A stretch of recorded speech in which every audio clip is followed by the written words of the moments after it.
할렐루야. 네, 오늘도 말씀 속에서 주의 음성 듣게 되시기를 예수의 이름으로 축원합니다.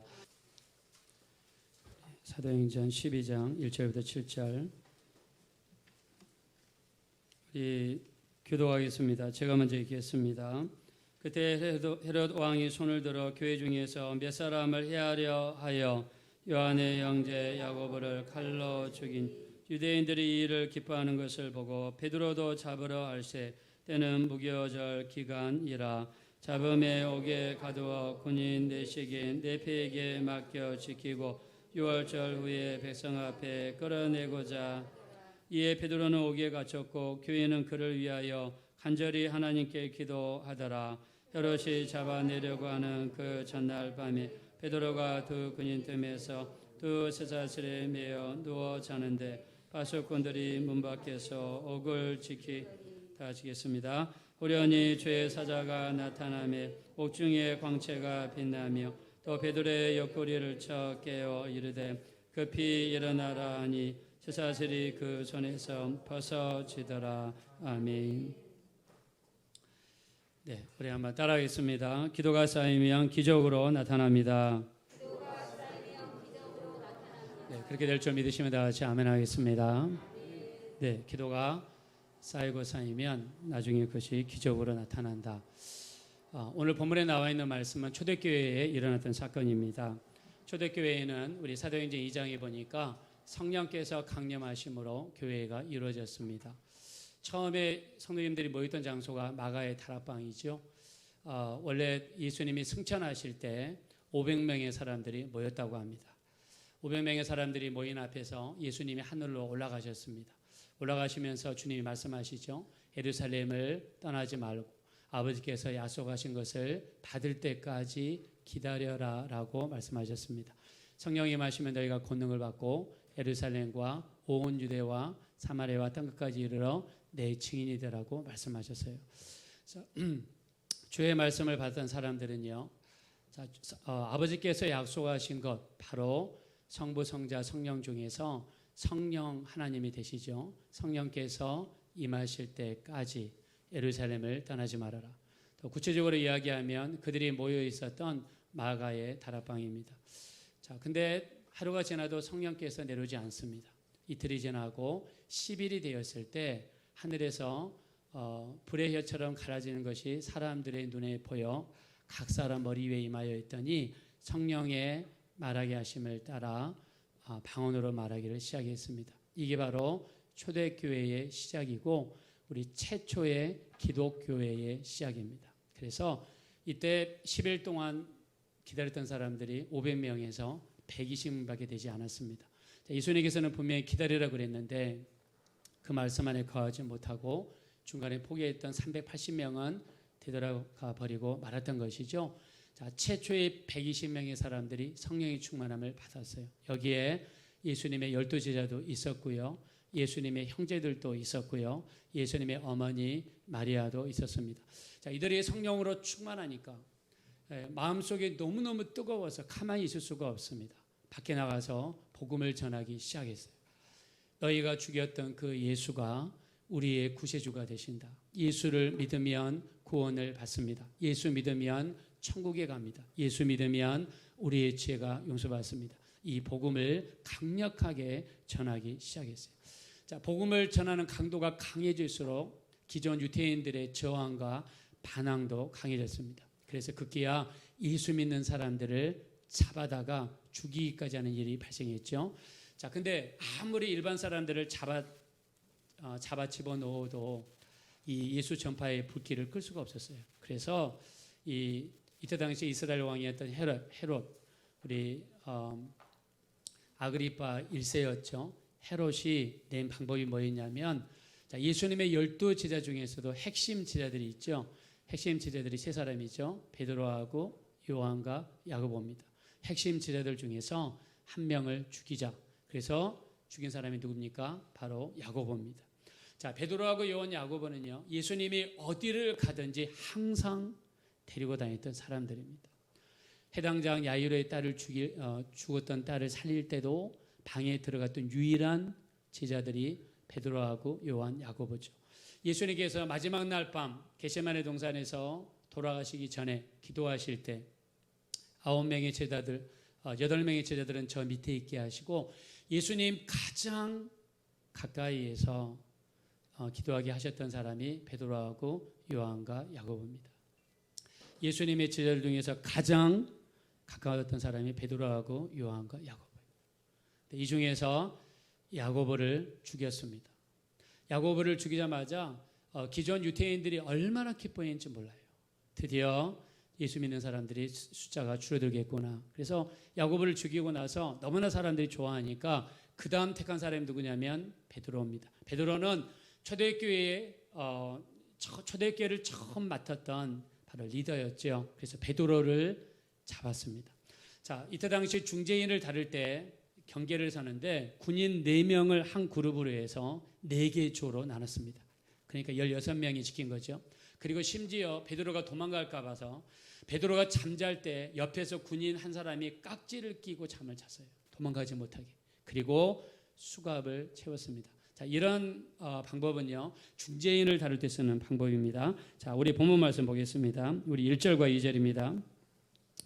다 같이 읽겠습니다. 시작. 그때 헤로드 왕이 손을 들어 교회 중에서 몇 사람을 해하려 하여 요한의 형제 야고보를 칼로 죽이니. 자, 요한과 야고보, 베드로는요, 예수님의 제자들 중에서 가장 핵심 제자들입니다. 야고보를 죽였어요. 자, 그랬더니 유대인들의 반응이 어땠습니까? 3절입니다. 시작. 유대인들이 이 일을 기뻐하는 것을 보고 베드로도 잡으려 할새 때는 무교절 기간이라. 자, 베드로를 바로 죽일 수 있었어요. 그런데 죽이지 못하는 이유는 명절 기간에는 사람을 죽이지 못하게 되어 있습니다. 그래서 베드로를 옥에 넣었는데, 자, 경계서는 걸 한번 보십시오. 4절입니다. 시작. 잡음에 옥에 가두어 군인 내시김 내패에게 맡겨 지키고 6월절 후에 백성 앞에 끌어내고자 하더라. 군인들 4명을 한 조로 나눠가지고 4개 조로 나눴습니다. 16명이 지켰어요. 자, 잠잘 때도 마찬가지입니다. 우리 6절입니다. 시작. 헤롯이 잡아내려고 하는 그 전날 밤에 베드로가 두 군인 틈에서 두 쇠사슬에 매여 누워 자는데 파수꾼들이 문 밖에서 옥을 지키더니. 심지어 베드로가 잠을 잘 때도요, 군인들이 옆에서 한 사람씩 깍지를 끼고 잠을 잤습니다. 자, 이러한 방법은 그때 당시에 중재인을 다루던 방법이에요. 혹시나 수많은 예수 믿는 사람들이 감방에 쳐들어와서 군인들을 살해하고 감방문을 강제로 열고 베드로를 훔쳐갈까 봐서 그들은 그걸 예방하기 위해서 아마 그렇게 했던 것 같아요. 이때 초대교회 입장에서는 큰일 난 거죠. 교회의 지도자급인 야고보가 죽었습니다. 그 다음에 담임 목사격인 베드로도 감옥에 들어갔어요. 교회가 위기에 처했습니다. 자, 이때 교회가 택한 방법은 무엇입니까? 5절입니다. 다 같이 읽겠습니다. 시작. 이에 베드로는 옥에 갇혔고 교회는 그를 위하여 간절히 하나님께 기도하더라. 아멘. 베드로가 옥에 갇혔어요. 베드로가 지금 문제가 생긴 겁니다. 더 크게 봤을 때는 교회의 문제가 생긴 겁니다. 이때 어떻게 했습니까? 교회는 모여서 오직 기도한 거예요. 밖에 나가서 구명운동할 수도 있고 서명운동할 수도 있고 아니면 정치인들한테 로비를 할 수도 있습니다. 근데 성경에서 뭐라고 했느냐? 교회는 그를 위하여 간절히 하나님 앞에 기도하더라. 간절히 기도하더라. 여러분 가정에 누가 옥에 갇힌 것과 같은 어려움이 있는 사람이 있습니까? 내 삶 속에서 내가 옥에 갇힌 것과 같은 어려움의 일들이 있습니까? 그때 우리는 어떻게 해야 될까요?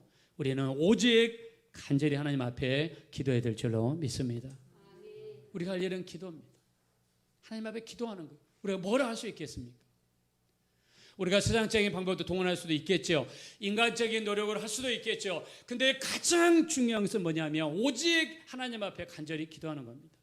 우리의 기도는요, 기도는 비밀이 있습니다. 오늘도 기도하고 내일도 기도하고 계속해서 기도하면, 간절히 기도하면 그 기도가 쌓이면 언젠가는 기도의 뚝이 터져가지고 우리 삶 속에서 기적의 역사로 나타나게 될 줄로 믿습니다.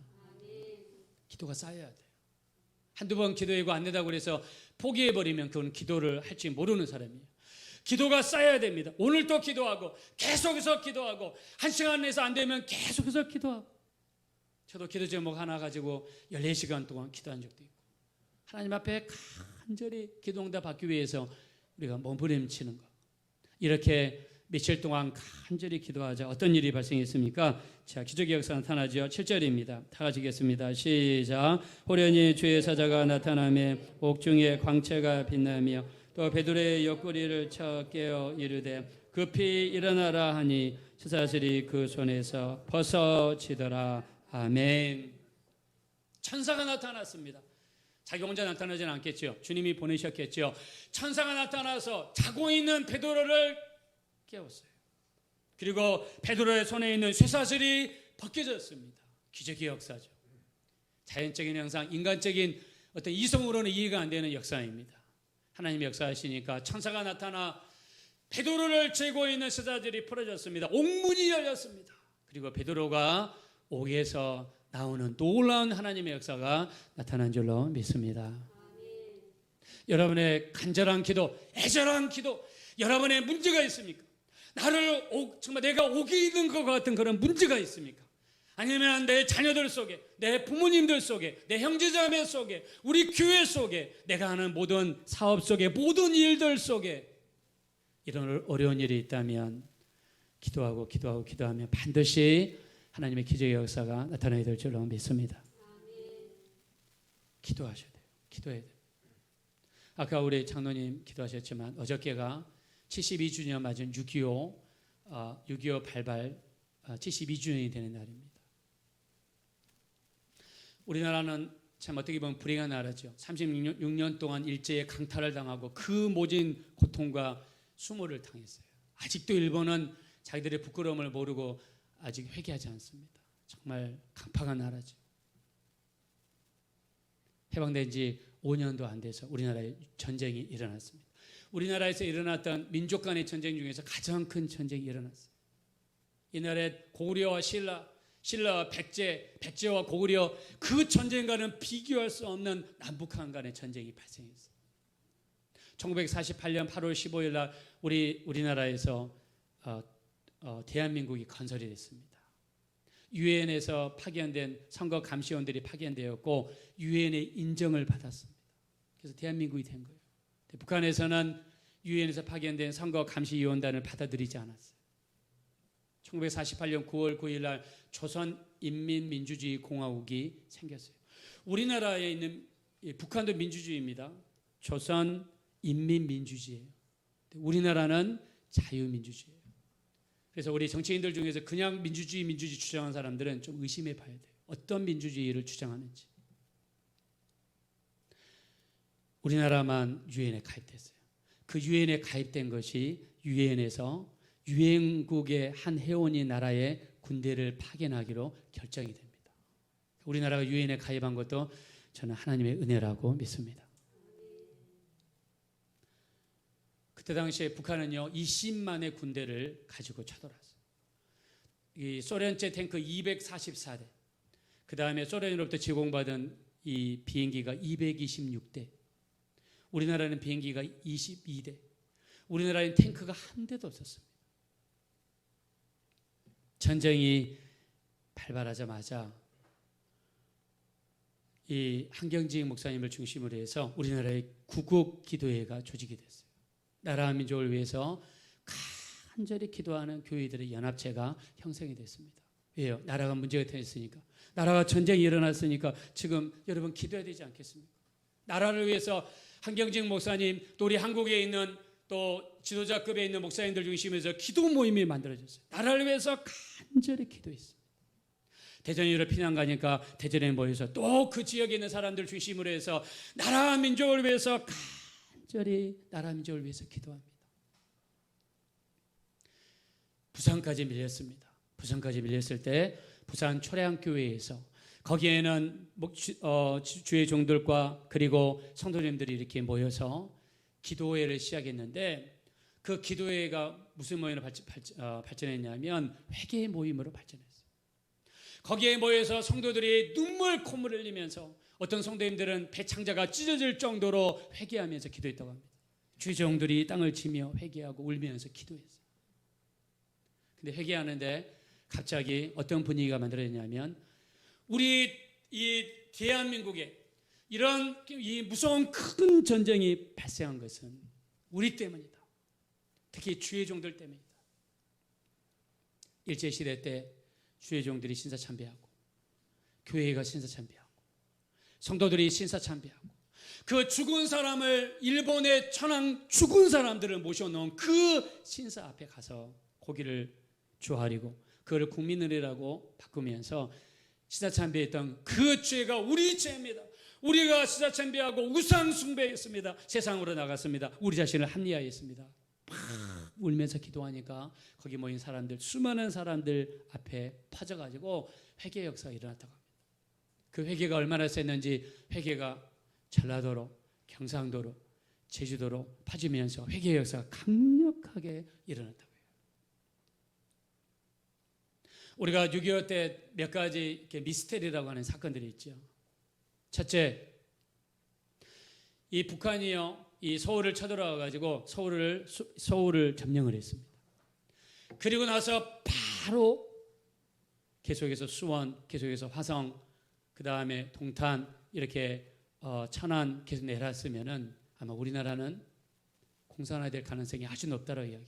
근데 무슨 일인지 서울을 점령하고 나서 인민군들이 서울에서 3일 동안을 허비하게 됩니다. 아무 이유도 없이 어떤 인민군들은 덕수궁으로 놀러가고 어떤 인민군들은 경복궁으로 놀러가고 그러면서 이 서울을 여기저기 돌아다니면서 아무 이유 없이 3일 동안 머물렀다는 거예요. 그 사이에 어떤 일이 일어났느냐? 유엔 회의가 소집이 됐습니다. 유엔 회의가 소집이 돼가지고요. 그래서 이렇게 이제 그 안보리 이사회가 열렸는데 그 안보리 이사회에서 유엔군을 파병할 것인가 안 할 것인가에 대한 회의가 열렸어요. 이때 당시에 상임이사국이 5개였죠. 미국, 영국, 프랑스, 중국. 그때 당시에 중국은 중화민국입니다. 지금 대만에 있는 나라. 그 장제스 주석이 다스리는 그 나라. 원래 그 상임이사국이 1971년까지 대만이 상임이사국이었다가 1971년에 이 중국으로 중화인민공화국으로 이렇게 바뀌게 됩니다. 그때 중국이 이 대만 정권이었어요. 그 다음에 마지막에 소련입니다. 투표를 하면 5개 나라가 다 동의를 해야지 유엔군을 파병할 수 있어요. 근데 4 나라는 동의하는데 소련이 반대할 게 뻔했어요. 왜냐하면 소련이 무기를 대주고 소련이 비행기를 대주고 소련이 김일성을 앞세워가지고 전쟁을 일으켰으니까 소련이 반대할 게 뻔했어요. 근데 그때 당시에 소련 대사였던 야콥 말라크 유엔 소련 대사가 그날 회의장에 참석을 못했어요. 참석을 못한 이유를 두고 많은 사람들이 추측을 합니다. 그 사람이 갑자기 설사가 나가지고 이 배가 아주 전쟁이 일어나가지고 병원에 실려갔다는 설. 오는데 차를 타고 오는데 갑자기 큰 교통사고가 나가지고 교통사고 때문에 못 왔다는 설. 몇 가지 설이 있어요. 근데 저는 이렇게 생각합니다. 우리 성도님들이 모여서 나라를 위해 기도하고 민족을 위해 기도하고 눈물을 흘리면서 기도하니까 하나님께서 그 대사가 오는 길을 막았다라고 저는 믿습니다. 우리는 하나님 막았다고 믿어요. 아무런 이유 없이 안 올 리가 없잖아요, 여러분. 일반적으로 생각하면, 저단적으로 생각하면 와야 되지 않습니까? 그렇게 해서 우리나라의 유엔군들이 파병됐습니다.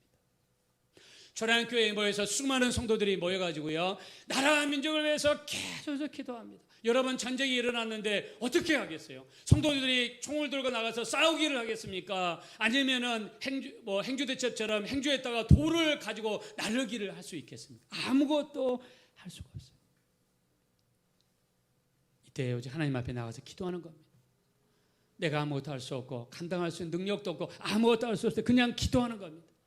우리 기도가 쌓이면 나중에 반드시 기적의 역사가 나타나는 것을 믿고 오늘 또 기도하고 안 되면 또 기도하고 의인은 7번 넘어져도 또 일어난다고 했으니까 또 일어나서 우리가 계속해서 기도하면 반드시 하나님의 놀라운 역사가 나타나게 될 줄로 믿습니다. 초량교회에서 일주일 동안 회개기도가 일어난 다음에 3일 뒤, 그때가 9월 12일이었는데 9월 15일 날 우리나라에 무슨 일이 일어났죠? 바로 인천 상륙작전이 일어났어요. 인천 상륙작전은요, 여러분들이 아마 영화 보시는 분들은 아실 텐데 작전명이 뭐였습니까? 작전명이 크로마이트였죠. 크롬이라는 철광석 이름을 따서 만든 작전이 크로마이트. 이 인천 상륙작전에 성공할 수 있는 확률이 그 영화에도 보니까 5,000분의 1입니다. 확률로 따지면 0.02%. 그 이유가 이 조수간만의 차이가 거의 10m가 나요. 10m. 물이 10m까지 올라갔다가 10m 밑으로 꺼집니다. 그 다음에 서해안에는 해로는요, 장애물이 많아가지고 배가 갈 수 있는 길이 정해져 있어요. 너무 좁습니다. 그리고 육지 가까이 가서 배가 머무를 수 있는 시간은 딱 2시간이에요. 만조 기간이 딱 2시간입니다. 그리고 해변가는 뭘로 되어 있습니까? 바로 뻘로 되어 있어요. 상륙작전을 하기에 너무너무 안 좋은 구조였습니다. 이거를 인도했던 사람이 끝까지 밀어붙였던 사람이 누굽니까? 메가다 장군입니다. 메가다 장군은요, 믿음이 얼마나 좋은지 몰라요. 그 사람 해고력을 보면 이런 이야기가 있어요. 그가 인천 상륙작전을 성공하고 그리고 9월 27일 날 서울을 수복하게 되죠. 서울을 수복하고 중앙청 앞에서 연설을 할 때 그는 이렇게 이야기합니다. 하나님이 우리를 도와주셔서 우리가 이곳까지 올 수 있었습니다. 이 모든 영광을 하나님 앞에 올려드립니다. 할렐루야. 하나님을 높였습니다. 그의 연설에서. 그리고 연설 마지막에 뭐라고 했냐면 주기도문으로 우리 연설을 마칩시다. 서있던 미군들이 갑자기 모자를 벗고요, 하늘에 계신 우리 아버지여 이름이 거룩히 여김을 받으시오며 주기도문으로 연설을 마쳤어요. 그 해고력에 보면 이렇게 했었습니다. 하나님의 계시를 받아 나의 임무를 다 완성한 이 노병은 이제 역사 속에서 사라집니다. 이렇게 해고력에 썼어요. 자기가 장군으로 불림받은 것, 6.25 전쟁에 참여해서 인천 상륙작전을 이룬 것을 하나님의 계시요 뜻이라고 그는 이렇게 고백했어요. 인천 상륙작전 하기 전에 그 확률과 가능성 때문에 수많은 참모들이 말렸다고 합니다. 근데 그는 인천 상륙작전을 하면서 매일 뭘 했느냐? 매일 성경을 한 장씩 읽었대요. 그리고 매일 밤이면은 배 가판에 올라가서 하나님 앞에 기도했답니다. 이승만 대통령하고 이 메가다 장군은 굉장히 친했다고 합니다. 미국에 있을 때부터 친했다고 합니다. 이 한국 민족을 구해 주십시오. 빌리 그레이엄 목사님 그 사모님 여러분 아시죠? 그 사모님이 태어난 데가 어디냐면 한국입니다. 선교사님의 딸로 한국에 와서 한국에서 태어났어요. 한국에서 전쟁이 일어났다 그러니까 빌리 그레이엄 목사님을 재촉해서 트루만 대통령을 재촉해가지고 한국의 군대를 파병하도록 이렇게 이야기했다고 해요. 인천 상륙작전이 이루어진 것, 확률적으로는 거의 확률이 없는 거지만 메가다 장군의 기도가 있었고 우리 수많은 한국 성도들의 기도가 있었기 때문에 그 상륙작전이 가능했다라고 믿습니다. 다윗은 이렇게 고백합니다. 다윗은요, 우리 사무엘상 17장 45절에 보니까 너는 내게 칼과 창과 단총으로 나아오니와 나는 만군의 여호와의 이름 네가 모독하는 이스라엘 군대의 하나님의 이름으로 나아가노라. 하나님께서 오늘 너를 내게 붙이시리니 내가 너를 쳐서 네 목을 베고 이 블레셋 군대의 시체로 공중의 새와 땅의 들짐승에게 주어서 여호와의 구원하시님이 칼과 창에 있지 아니함을 여기는 모든 무리에게 알게 하리라. 전쟁은 하나님께 속한 것인즉 하나님께서 너희를 우리 손에 붙이시리로다 라고 다윗은 고백합니다. 전쟁은 물론 사람의 지혜도 필요하죠. 우리 인간의 노력도 필요합니다. 그러나 다윗은요, 저 2m 90이나 되는 골리앗 앞에서 조금도 두려워하지 않고 그런 고백합니다. 전쟁은 하나님께 속한 것인지 하나님이 너희를 우리 손에 붙이시리라 라고 고백했습니다. 우리가 살면서 매일매일 일어난 전쟁이 많죠. 우리 힘들고 어려운 일들이 너무나 많습니다. 내 마음을 아프게 하고 힘들게 하고 고민이 있고 그 모든 일을 우리가 이길 수 있는 방법, 하나님의 우리를 도와주셔야 되고 하나님이 우리와 함께 해주셔야 그 모든 어려움을 능히 이기게 될 줄로 믿습니다. 하나님이 일할 수 있게 하는 방법이 무엇입니까? 바로 기도입니다. 하나님 앞에 무릎 꿇고 하나님 나는 감당할 수 없습니다. 하나님 도와주십시오. 하나님 붙들어 주십시오. 기도합니다. 또 기도합니다. 기도가 쌓이면 반드시 하나님의 큰 역사로 나타나게 될 줄로 믿습니다. 기도하는 것. 한계진 목사님이 전쟁이 일어났을 때 이렇게 이야기했다고 그래요. 우리나라 큰일 났습니다. 목사님 어떻게 합니까? 그럴 때 한계정 목사님 이런 이야기 하셨다고 합니다. 하나님은 공의의 하나님이시다. 저들이 뿌린 대로 저들이 행한 대로 반드시 거둘 것이다. 하나님은 우리의 불행을 바꿔서 행복으로 바꿔줄 줄로 믿습니다. 이렇게 한계정 목사님 고백했다고 합니다. 우리가 어렵고 힘들면 우리 입에서 불평이 나오기 쉽죠. 누구 탓하기 쉽습니다. 우리 입이 그냥 막 나와가지고 입에서 험한 말이 나오기가 쉬워요. 힘들고 어려울수록 우리는 어떤 말을 해야 되느냐? 믿음의 말을 해야 돼요. 믿음의 말을 해야 됩니다. 다윗도 보십시오. 골리앗 앞에서 전쟁은 하나님께 속한 것인지 하나님께서 너희를 우리 손에 붙이시리로다. 믿음의 고백을 하지 않습니까? 여호수아 갈렙 보십시오. 정말 이스라엘 전 인구가 하나님 앞에 불평하고 원망할 때 여호수아 갈렙만큼은 긍정적인 이야기를 합니다. 우리가 정탐한 땅은 젖과 꿀이 흐르는 너무나 좋은 땅이다. 하나님이 우리를 기뻐하시면 우리를 그 땅으로 인도하여 드리고 그 땅을 우리에게 주실 것이다. 하나님을 거역하지 말라. 그들을 두려워하지 말라. 그들은 우리의 밥이라. 그들의 보호자는 그들에게서 떠났고 하나님은 우리와 함께 하시느니라. 할렐루야. 아무리 힘들고 어려워도 하나님께서는 기도하는 사람과 함께 하시고 하나님을 의지하는 사람과 함께 하시고 하나님께 소망을 두는 자와 함께 하셔서 그 모든 어려움을 반드시 이길 수 있도록 붙들어 줄 줄로 믿습니다. 믿음으로 신하셔야 돼요. 여러분, 이스라엘 백성들이 애굽을 나왔습니다. 그리고 희망에 차서 이제 가나안 땅으로 가는데 그들 앞에 뭐가 있습니까? 홍해가 있지 않습니까? 뒤를 돌아보니까 뭐가 있습니까? 애굽 군대가 있지 않습니까? 이스라엘 백성들이 하나님을 원망합니다. 모세를 원망합니다. 근데 모세는 뭐라고 이야기합니까? 너희는 두려워하지 말고 하나님께서 너희를 위하여 베푸시는 구원을 보라. 하나님의 너희를 대신하여 싸우시리라. 믿음으로 고백합니다. 할렐루야. 아무리 힘들고 어려워도 하나님이 함께 하시면 반드시 이루어지게 될 줄로 믿습니다. 기도하고 또 기도하고 계속해서 기도하면 하나님의 크신 역사가 나중에 기적으로 나타나게 될 줄로 믿습니다. 우리 믿으시면 다 같이 아멘 하겠습니다. 힘들 때마다 어떻게 해야 돼요? 주님 바라보는 거죠. 힘들다고 그래서 걷길로 갈 수 있습니까? 여러분 힘들다고 그래서 에이 지금까지 믿은 거 아무것도 아니네 그러면서 때려치울 수 있습니까? 여러분의 자유입니다. 그러나 내 영혼이 이 육체에서 벗어났을 때 여러분도 감당할 수 없는 세계가 펼쳐질 때 그때는 어떻게 하겠습니까? 저는 이렇게 그 경부고속도로 타고 신갈 IC 지나서 서울 쪽 죽전 휴게소 가기 전인가요? 가다 보면 오른쪽에 입간판이 있습니다. 혹시 여러분 기억나십니까? 거기에 크게 뭐라고 써져 있죠? Jesus loves you. 예수님은 당신을 사랑합니다. 그리고 오른쪽 밑에 작은 글씨로 뭐라 되어 있습니까? 고려은단. 고려은단이 되어 있어요. 여러분, 이 고려은단입니다. 제 집사람이랑 저랑 매일 몇 끼마다 이렇게 2개씩 먹습니다. 여러분 비타민 C 꼭 드셔야 됩니다. 비타민 C 강조하시는 분이 누구냐면 그 서울대학교 의대 이양재 교수님, 면역학 교수님이죠. 아버지가 당뇨병에 걸려가지고 한 몇 개월 못 산다고 하셨는데 꼭 이걸 먹었다는 뜻은 아닙니다. 그때 당시에. 근데 비타민 C를 먹으니까 몇 개월 사신다는 분이 10년 사셨대요. 당뇨라든가 고혈압이라든가 뭐 그런 거는 다 동맥경화와 관련되어 있잖아요. 근데 비타민 C는 동맥경화를 예방하고 동맥경화된 혈관을 뚫어주고 부드럽게 하는 그 역할이 있다고 합니다. 이양재 서울대 의대 교수님의 말에 의하면. 자기 장인이요. 이 오른쪽 눈이 망가졌어요. 이 당뇨, 고혈압 때문에. 이쪽이 혈관이 망가져가지고 시력이 완전히 나갔어요.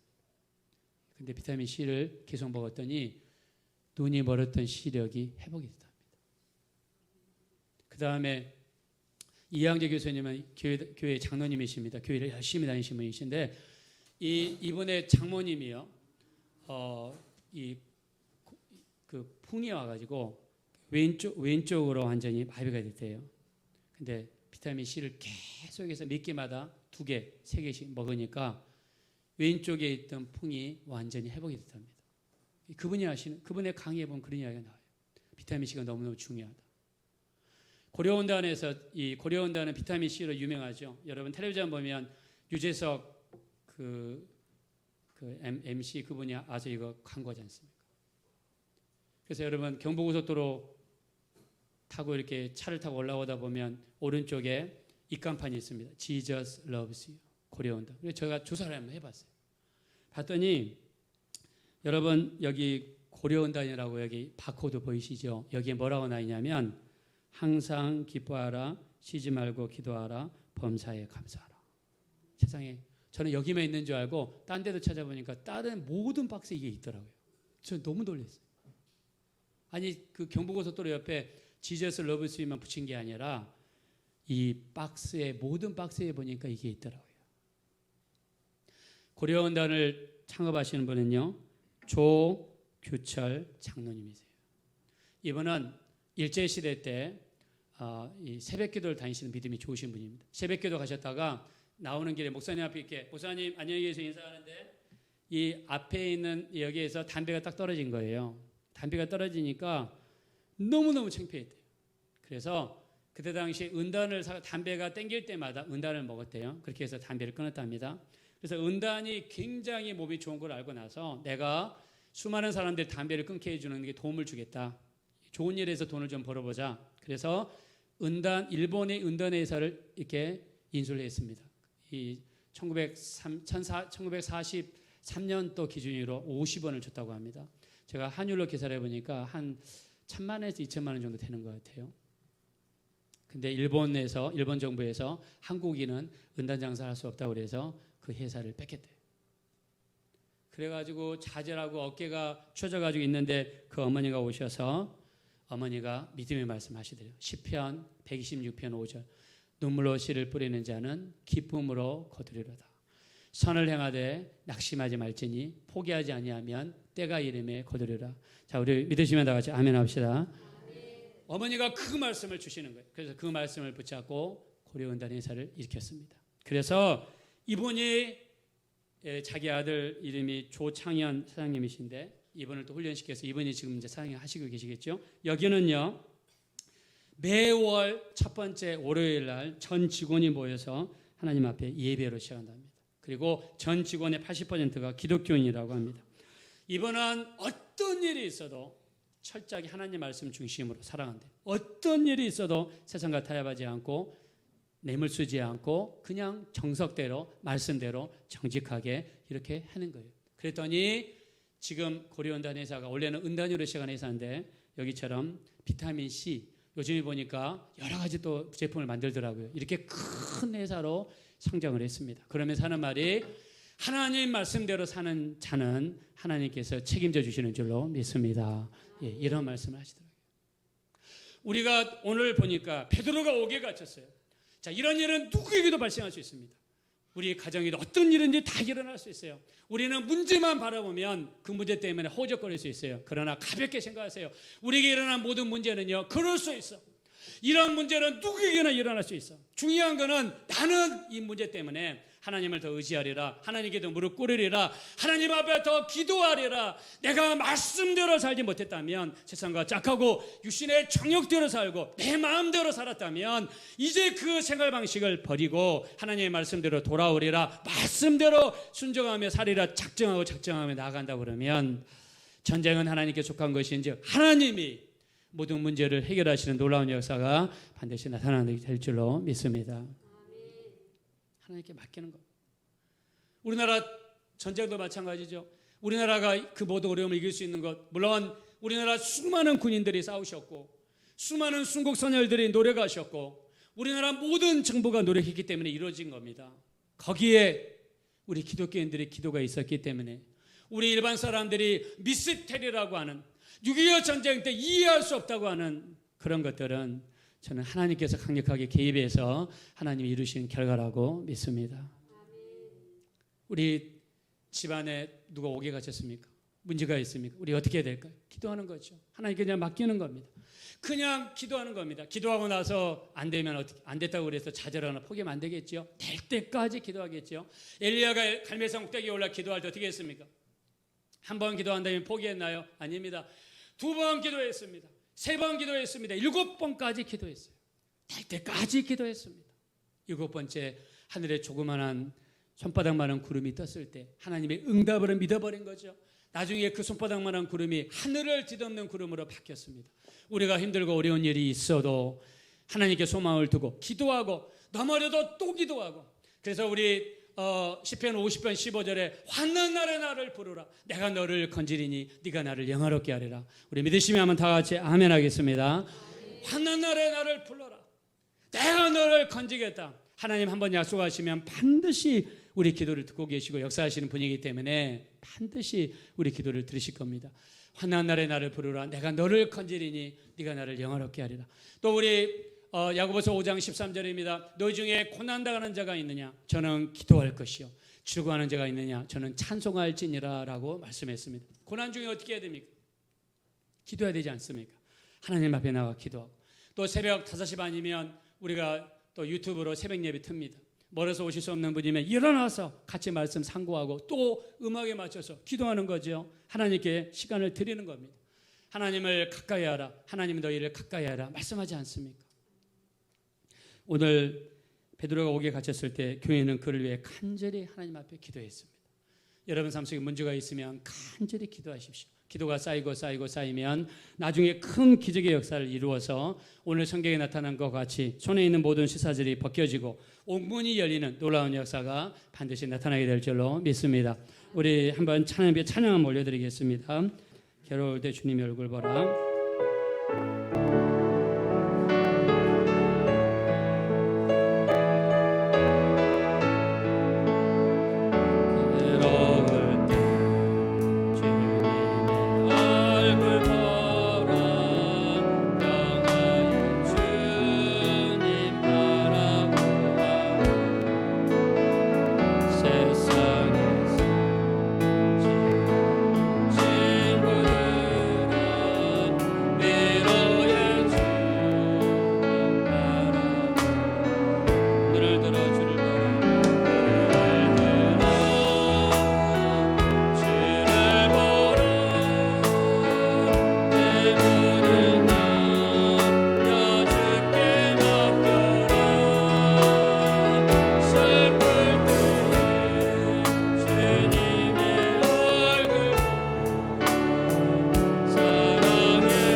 기도하실 때 힘들고 어려운 일을 주님께 맡겨놓으십시오.